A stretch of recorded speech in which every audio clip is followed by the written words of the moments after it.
নিজেকে খুব বড় আশেকে রাসূল দাবি করেন, নবীর নামে স্লোগান দেন, কিন্তু একটু ভাবুন তো, হাসরের মাঠে যদি সেই প্রিয় নবীজি সাল্লাল্লাহু আলাইহি ওয়াসাল্লাম আপনাকে দেখে বলেন, সরিয়ে দাও ওকে, আমি ওকে চিনি না, ও আমার উম্মত না, তখন কার বুকে গিয়ে মাথা ঠুকবেন?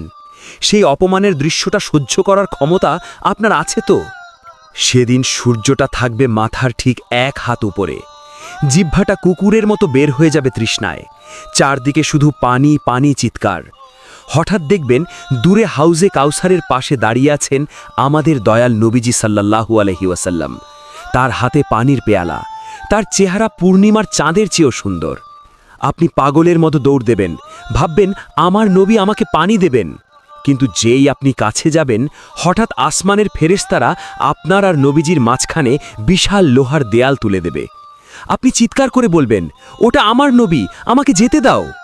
তখন নবীজি জিজ্ঞেস করবেন, হে জিব্রাইল, ও তো আমার উম্মত, ওকে আটকাচ্ছ কেন? ফেরেশতারা বলবে, ইয়া রাসূলাল্লাহ, আপনি জানেন না, আপনার যাওয়ার পর এই লোকটা সুন্নত জবাই করেছে, দাড়ি কেটেছে, পর্দাকে অপমান করেছে, গানে মজেছিল। এই কথা শুনে নবীজি আপনার চোখের দিকে তাকিয়ে ঘৃণায় মুখটা ঘুরিয়ে নেবেন আর বলবেন, দূর হয়ে যাও, সুহকান সুহকান, যে আমার সুন্নতকে পরিবর্তন করেছে তার সাথে আমার কোনো সম্পর্ক নেই। একবার ভাবুন, জাহান্নামের আগুনের চেয়েও নবীজির ওই মুখ ফিরিয়ে নেওয়াটা আপনাকে বেশি পোড়াবে। যাকে দেখানোর জন্য আজ সুন্নত ছাড়ছেন, সে কি সেদিন আপনাকে 1 ফোঁটা পানি দেবে? দেবে না।